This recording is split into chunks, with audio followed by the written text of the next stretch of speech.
Hello दोस्तों, exact mister में आप सभी का स्वागत करते हुए मैं हूं अशोक कुमार राज। और मेरे तहे दिल से आप सभी को नमस्कार, आदाब, सत श्री अकाल, राम राम। तो दोस्तों, आज बाबा साईंनाथ की लीलाओं को शुरू करने से पहले मैं आप लोगों से चंद शब्दों में कुछ कहना चाहूंगा। वो बात यह है कि जब किसी भी इंसान के साथ अपना कोई पराया जैसा हो जाए तो कितना दुखद लगता है ना। ऐसा ही आज बाबा साईंनाथ की लीलाओं में है कि अपने जो हमारी जिंदगी के हर एक पल में हमारे साथ साथ कंधे से कंधे मिलाकर चलने वाले, और वो हमारे साथ में आखिरी सांस तक चलने के लिए प्रतिज्ञाबद्ध होकर जो हमारे साथ में आए थे, वो भी अगर इस तरह से हमें बीच सड़क पर छोड़कर चले जाए हमारी मुसीबत में, तो कितना दुखद लगता है ना। ऐसा ही कि वाकया आज आप लोगों को सुनाई देंगे, बहुत ही दुखद लगा।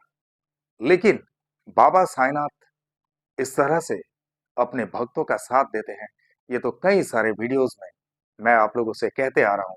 और इसीलिए मैं बड़ा ही प्रफुल्लित होकर यही कहते रहता हूं ना कि ये है बाबा साईंनाथ का कमाल। क्योंकि अनबिलीवेबल लगता है, इनक्रेडिबल लगता है कि बाबा किस किस तरह से अपने भक्तों के साथ में लीलाएं कर देते हैं। तो चलिए, आज बाबा साईंनाथ की लीलाओं को शुरू करने से पहले मैं आप लोगों से कह दूं कि आज बाबा साईंनाथ की लीलाओं के बारे में जिन्होंने मुझे एक्सप्लेनेशन दिए हैं, वो है हमारे साई परिवार का एक भाई। वो इस वीडियो में है, लेकिन इनविजिबल, एनोनिमस, यानी अज्ञात। और उनके इस अज्ञात का कारण आप लोगों को पता चल जाएगा जैसे ही आप आगे देखते जाएंगे और सुनते जाएंगे बाबा की लीला। तो दोस्तों, सबसे पहले उनके नाम से ही मैं परिचय करवा देता हूं। उनका नाम है एम एस सुंदरम, और वो रहने वाले हैं आंध्र प्रदेश के रेनीगुंटा से। तो ये जो सुंदरम जी है, सुंदरम जी की कहानी ऐसी है कि वो बहुत गरीब घर से हैं। उनका पापा जो है एक चाय की दुकान चलाया करते थे, और उनकी मम्मी उसी दुकान में उनके पापा का हाथ बटाते थे। और ये लोग तीन भाई और दो बहनें हैं, दो बड़ी बहनें और बाकी के तीन भाई छोटे हैं। और सुंदरम जी ये अपने फैमिली में सबसे छोटा है, यानी भाई और बहनों में से सबसे छोटा यही है। अब हुआ क्या कि उनके पापा इसी तरह से अपने एक छोटे से चाय की दुकान से इन लोगों की परवरिश किए, इन लोगों को पढ़ाया लिखाया। बाकी और भी दो भाई हैं, उन लोग भी अच्छे अच्छे जगह पे काम करते हैं, कंपनी में काम करते हैं, और उन लोग एस्टेब्लिश्ड हैं। हालांकि इनकी बड़ी बहनें जो है दो, उन लोगों की तो बहुत पहले ही शादी हो चुकी है, और उस शादी के लिए इतना पैसा खर्च करना पड़ा इनके पिताजी को कि इन लोगों के हिस्से में बहुत ज्यादा कुछ रहा ही नहीं। यानी किसी भी तरह से इन लोगों का परिवार जो है वो चलता रहता है। ऐसे में हुआ क्या कि हमारा सुंदरम जी जो है, सुंदरम जी भी जब अपना बैचलर डिग्री कंप्लीट कर लिया, तो बैचलर डिग्री कंप्लीट करने के बाद किसी एक कंपनी में ज्वाइन कर लिया। लेकिन कंपनी में ज्वाइन तो किया, बट तनख्वाह बहुत ही कम है। यानी उस तनखे के हिसाब से अपना गुजारा करना बड़ी मुश्किल होती है। फिर भी वो काम पे लगे रहे, क्योंकि उन्हें पता है कि अपना वृद्ध माता पिता है, इनका भी देखभाल करना जरूरी होता है। दोनों भाई, उन लोगों की शादी हो चुकी है, उन लोग अपने अपने जगह पे एस्टेब्लिश्ड हो गए, उन लोग अपने अपने जगह पे शिफ्ट हो गए। और उनकी बड़ी बहनें जो हैं, बड़ी बहनें अपने ससुराल में हैं। हालांकि इनके बहन लोगों की स्थिति भी अच्छी है, दोनों भाई लोगों की भी स्थिति बहुत अच्छी है। और इनकी भी हालत इतनी भी खराब नहीं थी, लेकिन तनख्वाह कम होने की वजह से जो हालत होती है, इंसान कितना भी अच्छा हो, कितने भी पढ़े लिखे हो, वो सारा कुछ फेलियर हो जाता है अगर उनके जेब में वजन ना हो तो। यानी जेब का वजन के हिसाब से कई सारे जगह पे लोगों की गिनती होती है, लोगों का वजन को तोला जाता है, लोगों को अहमियत दी जाती है। ये तो हम सबको पता है। ऐसा ही हुआ, चाहे वो ग्रेजुएशन कंप्लीट क्यों ना कर चुके हो, या मास्टर डिग्री क्यों ना हासिल कर चुके हो, अगर फटे चप्पल में कोई चल रहा हो रास्ते में, तो उन्हें चाहे पढ़े लिखे हो या कोई भी हो, उन्हें कोई गिनती में नहीं करते हैं। ये तो हमारे प्रकृति का नियम है, यानी illusions of the nature you can say. तो ऐसा मुझे लगता है, और मैं जानता हूं कि आप लोग भी मेरे साथ में सहमत होंगे। हालांकि एक कहावत है ना कि बाप बड़ा ना भैया, सबसे बड़ा रुपया। ऐसा ही हमारे इस सुंदरम जी के साथ में हुआ है। सुंदरम जी से मैंने जब पूछा कि सुंदरम जी, आप बाबा साईनाथ को कितने दिनों से मानते हैं, तो यहां से सुंदरम जी शुरू करते हैं।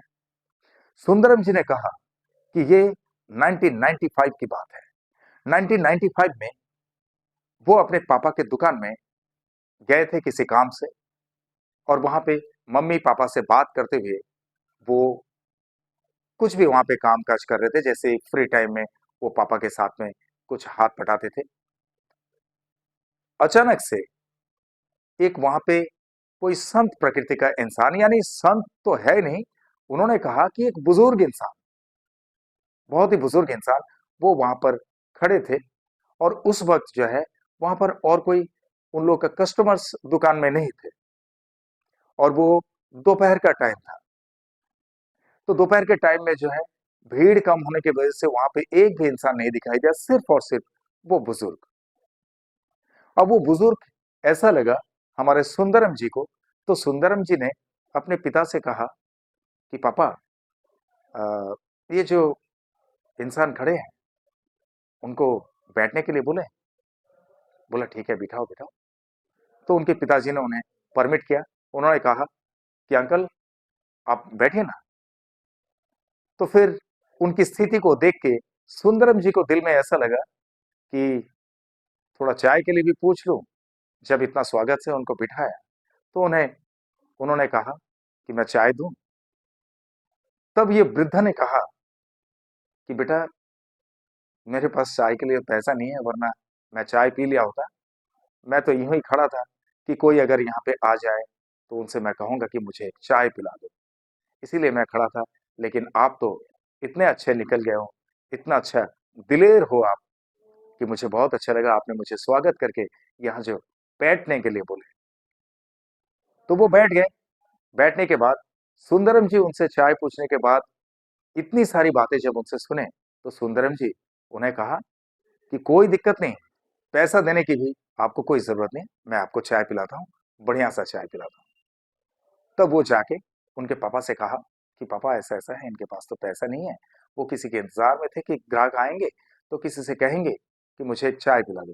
बोला नहीं नहीं, ठीक है, इनको पिला दो बेटा। तब सुंदरम जी वहां से चाय लाए और उनको पिला दिए। लेकिन चाय पीने के बाद सुंदरम जी को अपने पास में बुलाए और बोले कि बेटा, बैठो मेरे बाजू में, तुमसे कुछ बात करनी है। तो बात करते हुए उन्होंने क्या कहा कि बेटा, तुम थोड़ा संभाल के चलना, तुम्हारे भविष्य में बहुत कुछ बिगड़ाहट हो सकती है। अगर पहले से ही सावधानी बरत लोगे तो तुम्हें कोई दिक्कत नहीं होगी आगे चलने के लिए। अब ये बात जैसे ही उन्होंने सुना तो उन्हें बड़ा अटपटा लगा कि ऐसा क्या कह दिया उन्होंने। तो उन्होंने पूछा कि अंकल, ये बताओ कि आप कहना क्या चाहते हो, मतलब आपका कहने का जो है ये तात्पर्य क्या है। तब उन्होंने कहा कि बेटा, बहुत जल्द तुम्हारी शादी होने वाली है, लेकिन तुम्हारी जो अर्धांगिनी आएगी, वो अर्धांगिनी से थोड़ा संभाल के रहना, और हो सकता है कि आप उनके कहने के मुताबिक चलने की कोशिश करें, वरना थोड़ी सी दिक्कत हो सकती है। और वो ऐसी होगी जो आपके साथ मैचिंग करना मुश्किल होगी, और आपके साथ में जिंदगी में ऐसी कुछ घटित होने वाली है जिसमें आप बहुत ही हताश हो सकते हो। और उस हताशा का कारण और कुछ नहीं, वो है प्रकृति। इसीलिए मैंने आपसे कहा कि थोड़ा सावधानियां बरतना। बोला ठीक है बाबा, लेकिन ये सावधानी कैसे बरतूं मैं। तो उन्होंने पूछा कि आप पूजा पाठ करते हो। तब सुंदरम जी हंसते हुए कहा कि नहीं नहीं, मैं पूजा पाठ तो नहीं, मेरी मम्मी पापा तो करते हैं, ये लोग पूजा पाठ करते हैं, मैं बस भगवान जी को नमस्कार कर देता हूँ, इतना ही है। तो उन्होंने अचानक से इनसे कहा कि अच्छा ये बताओ, तुम शिरडी के साईं बाबा को जानते हो? तब सुंदरम जी ने कहा, शिरडी का साईं बाबा? हाँ, उनके बारे में नाम तो सुना। एक तो हमारे यहाँ पे ही है साउथ इंडिया में, जिनका नाम है सत्य साईं, और वो भी वहीं पे से ज्ञान हासिल किए थे, ये मैंने सुना है। और शिरडी साईं का नाम मैंने सुना, लेकिन मुझे इतनी कुछ जानकारी नहीं है उनके बारे में। तब वो वृद्धा ने उनसे कहा कि बेटा एक काम कर, तुम जितना जल्दी हो सके तुम्हारे घर में उनकी एक मूर्त या तो तस्वीर लेके आ जाना और उनकी पूजा पाठ शुरू कर दो। और एक काम करना, अगर हाथ में कोई ब्रेसलेट मिल जाए या गले का कोई चेन मिल जाए तो वो भी तुम अपने गले में या हाथ में लगा के रखना, वो तुम्हें हमेशा सुरक्षा देते रहेंगे। ओम साई राम। अब सुंदरम जी सोचने लगे कि बात क्या है। अब वो भी अपने अंतरात्मा से जैसा भी सवाल आ रहा है, वो सवाल उनसे करते जा रहे हैं कि अंकल आप ये बताइए, ये सारी बातें जो है आप मुझसे कह रहे हैं, लेकिन मुझे कुछ समझ में नहीं आ रहा है। बोला बेटा, वक्त रहते हुए अगर सबको समझदारी हो जाती है या समझदारी मिल जाती है तो आगे के लिए कोई तकलीफ हो ही नहीं सकता है। इसीलिए तो लोगों में समझदारी नहीं होती है। पहले कोई भी समझदार नहीं रहता है, ठोकर खाने के बाद ही वो समझदार बनते हैं। ओम साई राम। तब सुंदरम जी ने कहा कि ये बताइए कि साईं बाबा के ये लॉकेट वगैरह कहाँ मिलता है? तो बोले कि यहाँ पे पूजा पाठ का जो सामान मिलता है ना, वहां पे जाओगे, उन लोगों से पता करोगे, तो वही तुम्हें गाइड कर देंगे। जहाँ पे भगवान जी की तस्वीरें मिलती है, मूर्त मिलते हैं, वहां पर जाओगे, उन लोग भी तुम्हें गाइड कर देंगे। तो बोले ठीक है, मैं जरूर, सबसे पहले तो मैं बाबा की एक मूर्त या तो तस्वीर घर पे लेके आऊंगा, और उसके बाद क्या करना है, कैसे पूजा करना है। तो उन्होंने कहा कि बस तुम अपने दिल से जैसे भी हो उन्हें धूप अगरबत्ती लगा के और उनसे प्रार्थना करना, जो कुछ भी तुम्हारे मन की बात है उनसे कहना, आंखों से आंखें मिला के।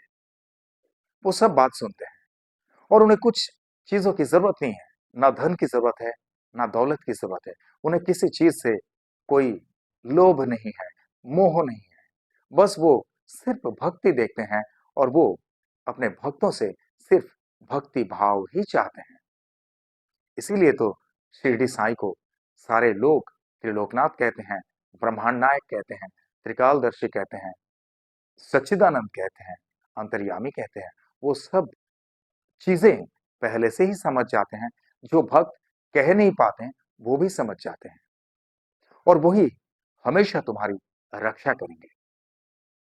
लेकिन जब भी कोई भी मुसीबत अगर तुमसे टकरा के निकल जाए, उसके बाद तुम शिरडी में बाबा का दर्शन करके जरूर आना। बस इतनी बातें हुई। इतनी बातें होने के बाद उन्होंने बोला कि अंकल जी आपको बहुत बहुत धन्यवाद कि आपने मुझे, लगता है कि मेरी जिंदगी में कुछ सुधार के लिए पहले से ही कुछ सूचित कर दिया। मुझे बड़ी खुशी हुई अंकल जी। और कुछ खाएंगे आप, और चाय पियेंगे? तो ऐसा उन्होंने सुंदरम जी ने उतावला के साथ में पूछे। तो उन्होंने कहा नहीं बेटा, अब मैं यहाँ से जाऊंगा, क्योंकि मुझे दूसरे जगह पे जाना है। बस मैं तो ऐसे ही फिरते रहता हूँ, और मेरा काम धंधा कुछ तो है ही नहीं। जब भी मुझे कोई ऐसे दिखते हैं तो मैं उन्हें सलाह देने की कोशिश करता हूँ कि बेटा ऐसा ऐसा तुम चला करो, तुम्हारा सब कुछ ठीक होगा। और जब भी तुम्हें मेरी बात याद आएगी, उस वक्त बाबा साईनाथ को एक बार धन्यवाद जरूर कर देना। इतना कहकर वो वहां से प्रस्थान हो गए। और प्रस्थान जब हो गए तो सुंदरम जी सोचने लगे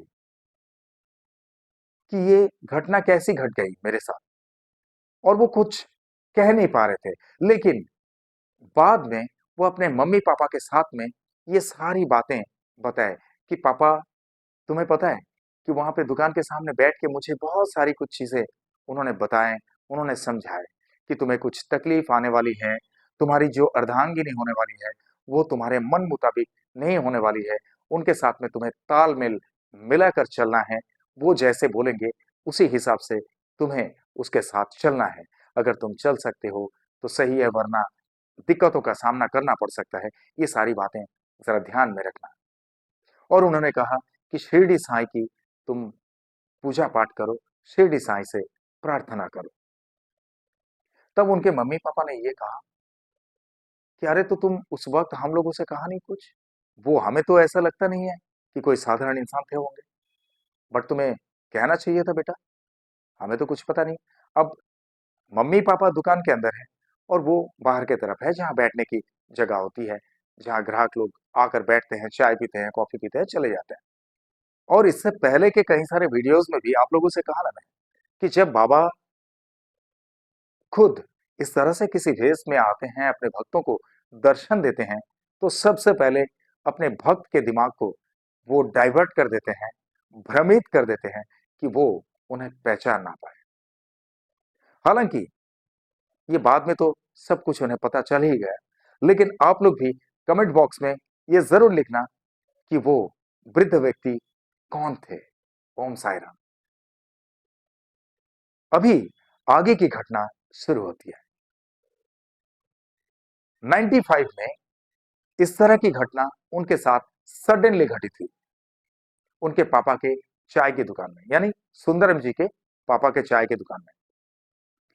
उसके बाद वो यहां वहां एप्लीकेशंस वगैरह देते रहे।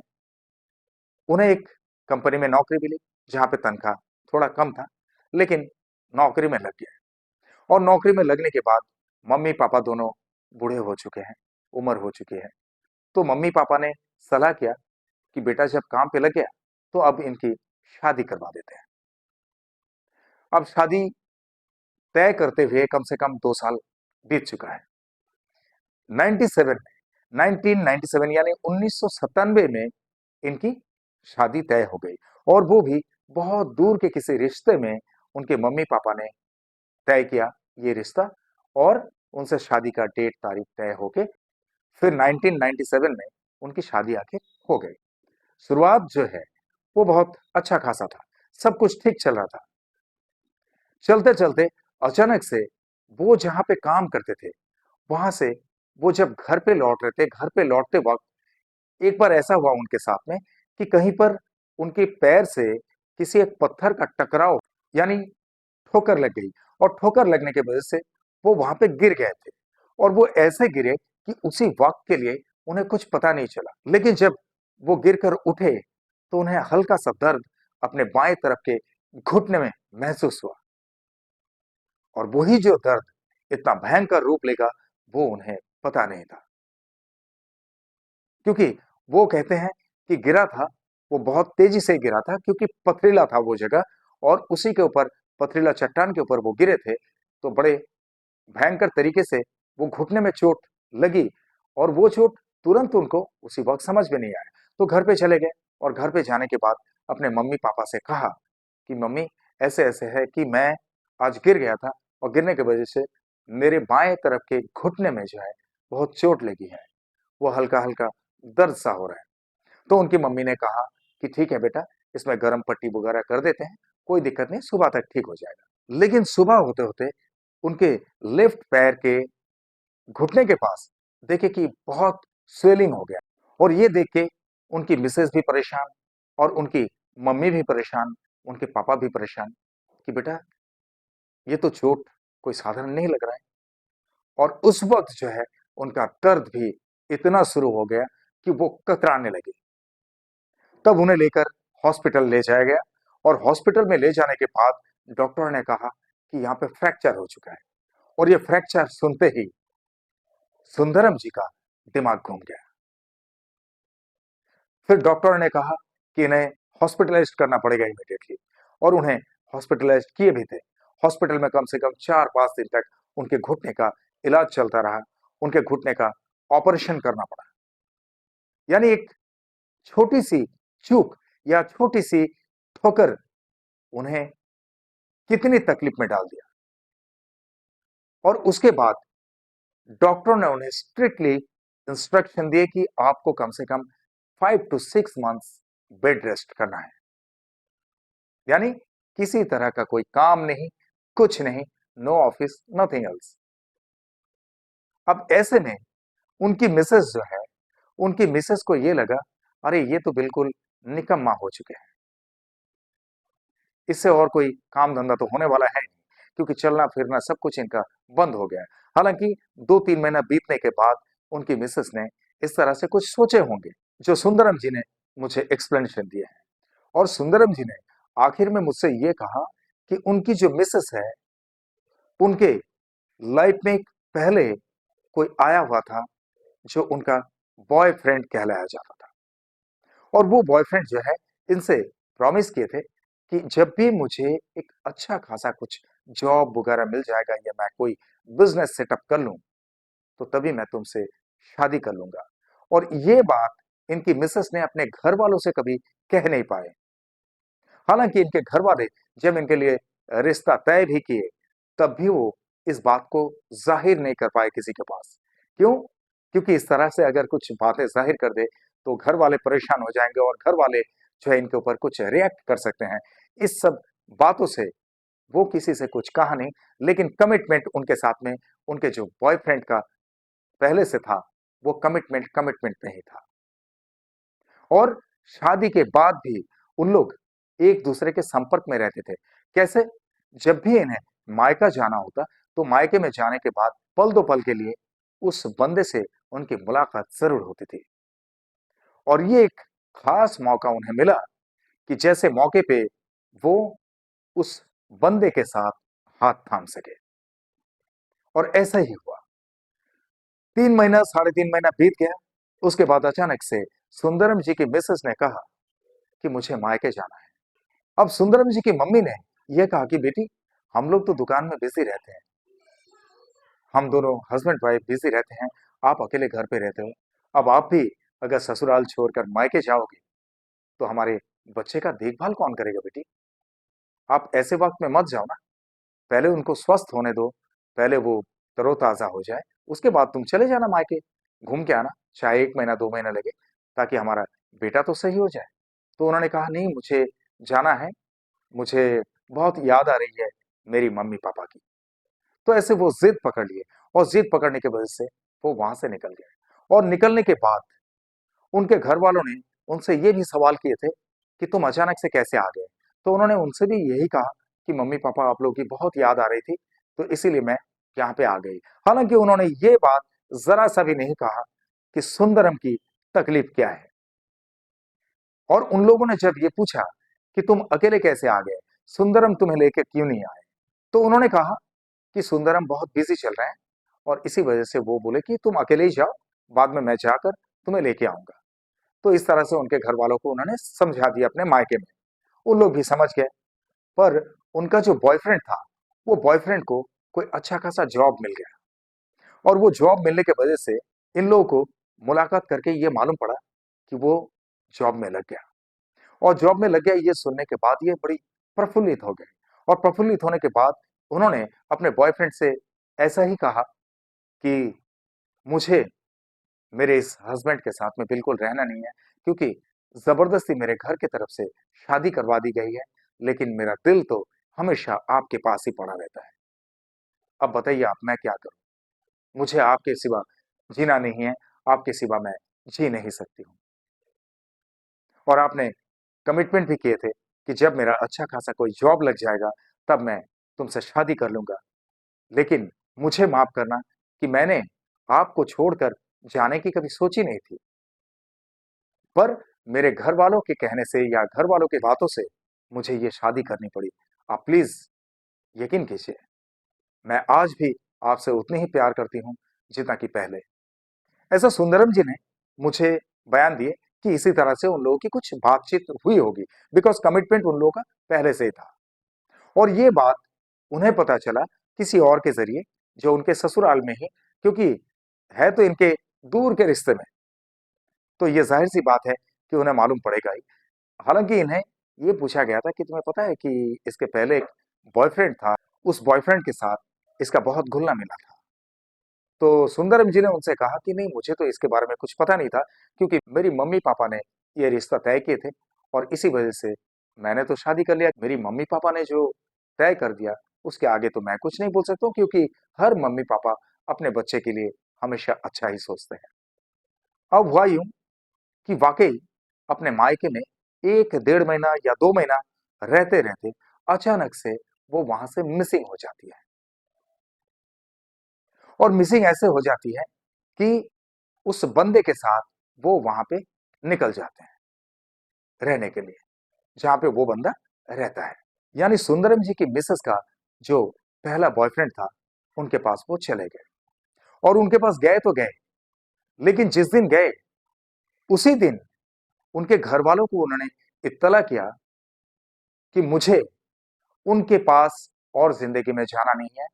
मम्मी पापा, आप लोगों से आज तक मैं कह नहीं पाई, आज आप लोगों को मैं दिल खोलकर कह रही हूं कि मेरे साथ ऐसा ऐसा हुआ है। मैं बहुत पहले से जिनसे प्यार करती थी, आज मैं उन्हीं के पास आई हूँ। और आप लोगों के कहने के मुताबिक मुझे ये शादी करनी पड़ी थी, लेकिन मेरी कोई दिलचस्पी नहीं थी। और वो इंसान आज नाकाम हो गए, वो काम के लायक भी नहीं रहा।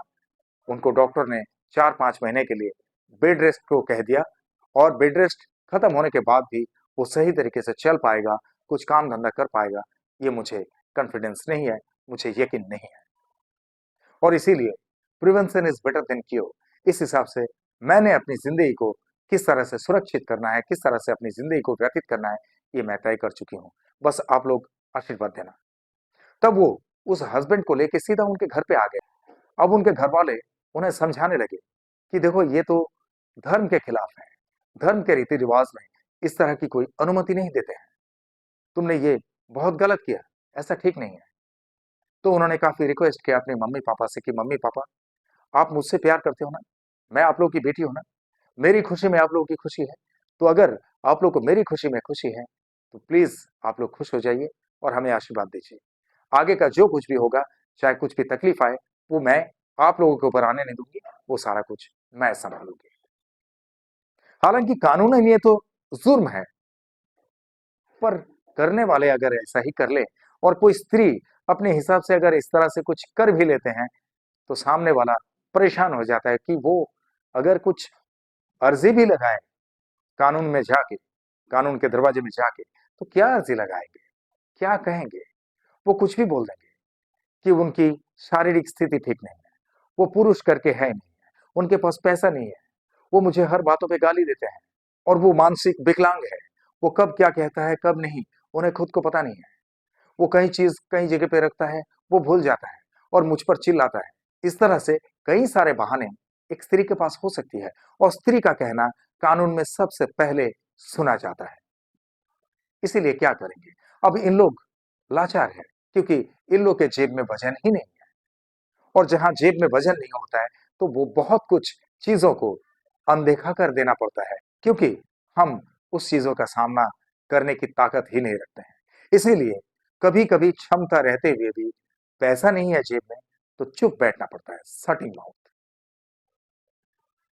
अब इतना तक तो हुआ। हालांकि सुंदरम जी को यह खबर अभी तक मिली नहीं। उन्हें जब पता चला तो काफी देर हो चुकी थी।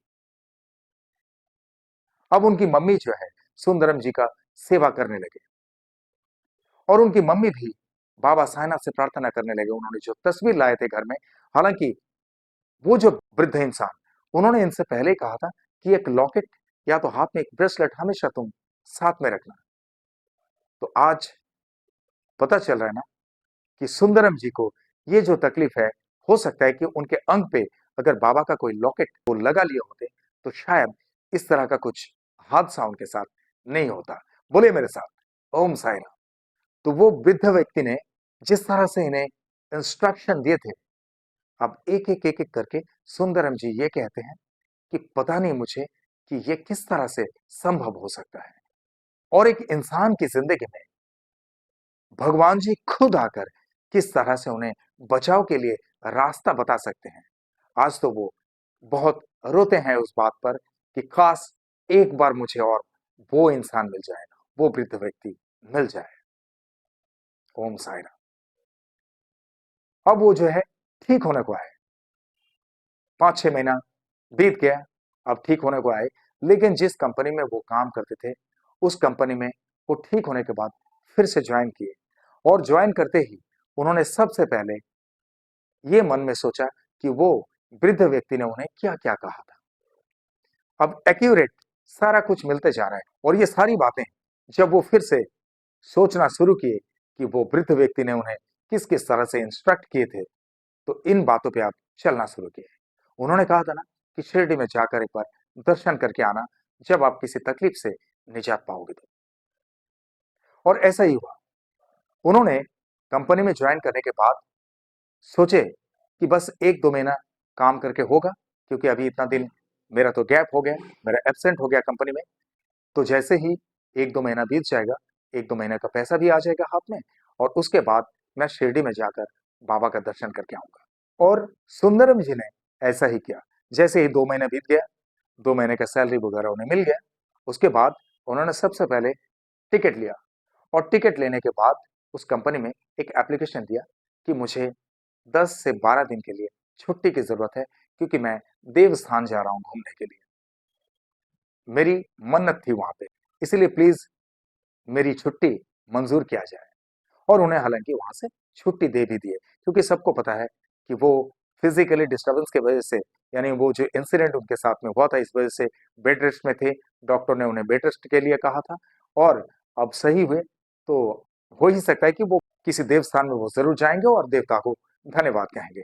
बस यही सोचकर उन्हें छुट्टी मंज़ूर कर दिए, और ये बड़े खुश हो गए, और खुश होने के बाद वो सीधा चले गए शिरडी।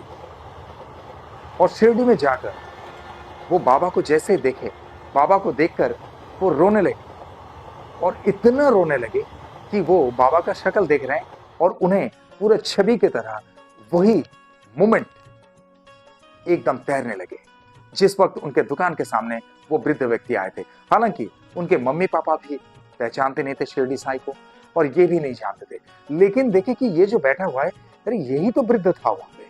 बोले मेरे साथ ओम साई राम। अब क्या कहेंगे, है ना बाबा साईनाथ का कमाल। तो बाबा साईनाथ किस किस तरह से कैसे कैसे कारनामा करते हैं अपने भक्तों के साथ में, आप लोग भी समझ रहे होंगे। Really incredible and impossible thing can be possible by the blessings of Sai Baba. मैंने बहुत बार कहा, nothing is impossible front of our Sainath. Exactly. तो ऐसा ही वो सोच रहे हैं, देखते जा रहे हैं बाबा को, और रोते जा रहे हैं, देखते जा रहे हैं, रोते जा रहे हैं, और बोले कि बाबा तुम खुद आकर मुझे इस तरह से इंस्ट्रक्ट किए थे, जो एक के बाद एक इस तरह से होती जा रही है। और मुझे वो लॉकेट भी नहीं मिला था, मैंने बहुत ढूंढा था, मुझे ब्रेसलेट भी नहीं मिला था, इसीलिए शायद मेरे साथ में ये घटना घटित हुई। बाबा मुझे माफ करना, लेकिन तुम्हारी तस्वीर जैसे ही तुमने बोले थे, उसी के 2-3 दिन के अंदर मैं तुम्हारी तस्वीर लाके पूजा करने लगा। बट मुझे तो तुम्हारे बारे में कुछ पता ही नहीं था बाबा, कि तुम कैसे हो, क्या नहीं। आज तो साक्षात तुम्हारी पहचान मिल गई मुझे। ओम साई राम। और उस वक्त उन्होंने ये प्रार्थना की कि बाबा बस मेरी खुशहाली चाहिए, और मुझे जिंदगी में आगे कोई तकलीफ ना हो, इसके लिए आप मुझ पर कृपा करें, और मुझ पर कृपा दृष्टि रखें। मेरे साथ साथ मेरी मम्मी पापा और मेरे पूरे परिवारजन के ऊपर आप कृपा दृष्टि रखें बाबा। बस आपकी कृपा की जरूरत है, और आगे से अगर आपको मेरी जिंदगी में आने वाली कोई दुर्घटनाएं दिखती है, तो उसको पहले से ही मुझसे दूर कर देना बाबा। बस यही प्रार्थना आपके चरणों में है। इतना कुछ कहकर वहां से वो बाबा का दर्शन करके आए। एक बाबा की मूर्त भी वो घर पे लेके आए थे। कई सारी छोटी तस्वीरें वहां पे मिलते हैं, वो तस्वीरें लाए, बहुत सारे दोस्त मित्रों को, बहुत सारे रिलेटिव्स को वो बांटे थे। लेकिन घर पे आने के बाद उन्हें पूरी तरह से उनकी मिसेस का वाकया मालूम पड़ा, और मिसेस का वाकया जब मालूम पड़ा तो वो डिसअपॉइंट नहीं हुए। सुंदरम जी कहते हैं, मैं बिल्कुल जरा सा भी नर्वस नहीं हुआ, जरा सा भी डिसअपॉइंट नहीं हुआ, क्योंकि मुझे यकीन हो चुका है ये सारा कुछ मेरे साई का खेल है। ओम साई राम। और उसके बाद वो काम करते गए, और उनके मम्मी पापा से उन्होंने कहा कि मम्मी पापा आप लोगों से ये कह दूं कि वो जो है मेरी मिसेस, उसने हम सबकी आंखों में धूल झोंक कर वो गलत काम कर लिया अपनी जिंदगी में। हो सकता है उसके लिए वो सही हो, लेकिन हमारे लिए वो गलत है। खैर, कोई दिक्कत नहीं, बाबा साईनाथ मिल गए हमें, अभी और किसी बात का कोई टेंशन नहीं है। अब सारा कुछ सही होता जाएगा, और मैं बहुत जल्द आप लोगों को घर पे बिठा दूंगा। आप लोगों को कोई मेहनत करने की जरूरत नहीं है, और अब की बार जो कुछ भी फैसला होगा वो मैं आप लोगों के साथ साथ में खुद भी ले लूंगा। उसके बाद 2002 तक वो ऐसे ही चलते रहे, और 2002 के आखिर में उन्होंने फिर से शादी के बंधन में बंध गए। अब उन्होंने जो शादी की, उनके एक कॉलीग के साथ में, जिनके साथ इनका प्रेम भाव बन गया था, और उन्हीं के साथ शादी की। हालांकि इन्होंने सब कुछ उन्हें बताया कि मैं बहुत गरीब घर का हूं और मेरी स्थिति ऐसी है, मेरी मम्मी पापा बूढ़े हैं और उन लोगों का देखभाल करना मेरे ऊपर है, मेरी जिम्मेदारी है, क्योंकि मैं घर में सबसे छोटा हूं और मेरे मम्मी पापा मेरे लिए जितना कुछ किया मैं तो जिंदगी में चुका नहीं सकता हूं, लेकिन उन लोगों का देखभाल ताउम्र मुझे करते जाना है जब तक मेरी मम्मी पापा की सांस चल रही है। तो अगर आप मेरे साथ इसके बावजूद प्रेम प्रसंग में आगे बढ़ना चाहते हैं और मुझसे पूरी जिंदगी भर के लिए भी मुझसे जुड़ना चाहते हैं, तो कोई दिक्कत नहीं। तो वो लड़की ने पूरी तरह से इन्हें रजामंदी दी और वो लड़की हालांकि शादी से पहले भी उनके घर में आए थे, उनके मम्मी पापा से आशीर्वाद लिए कि मम्मी पापा आप लोग आशीर्वाद दीजिए कि हम लोग बड़े खुशहाली से अपनी जिंदगी बिता सकें। यहाँ तक कि हमारे सुंदरम जी के आप बीती भी उनसे कहा था, तो भी उन्होंने कुछ भी इग्नोर नहीं किया। उन्होंने सिर्फ इतना ही कहा कि this is the kind of nature, ऐसा होते रहता है, कोई दिक्कत नहीं। हम इंसान है, इसीलिए हमें एक दूसरे के दर्द को भी समझना चाहिए, तभी तो हम एक दूसरे के साथी बन सकते हैं। तो आज सुंदरम जी उसी लड़की के साथ में अपनी जिंदगी बिता रहे हैं और हर साल के पहला महीना यानी जनवरी को वो बाबा साईनाथ के दर्शन में आते हैं, अपनी अर्धांगिनी को भी लेके आते हैं और उनके 2 बच्चे हैं, उन लोगों को भी साथ-साथ में लेके आते हैं और बाबा साईनाथ का दर्शन करके जाते हैं। हालाँकि उनके मम्मी-पापा को भी उन्होंने 2010 में बाबा साईनाथ का एक बार दर्शन करवा दिए, लेकिन उन लोग बहुत ही बुजुर्ग होने की वजह से उन्हें और लेकर आना-जाना नहीं करते हैं। उन लोगों से ये कह दिया कि तुम लोग दिल से बाबा की पूजा-पाठ घर पे ही करते रहना। और सुंदरम जी अपने परिवार को लेके हर साल जनवरी के महीने में किसी भी एक दिन धार्य करके उस दिन बाबा का दर्शन करके जरूर आते हैं। बोलिए मेरे साथ ओम साई राम। तो दोस्तों, ये थी आज बाबा साईनाथ की लीला। कैसा लगा कमेंट बॉक्स में जरूर लिखना, जिस तरह से आप लोग ओम साई राम लिखते हैं। और हमारे ये सुंदरम जी के दिल में बाबा साईनाथ के प्रति भक्ति में कभी कोई डगमगाहट ना आए, इसके लिए बाबा साईनाथ से प्रार्थना जरूर करना।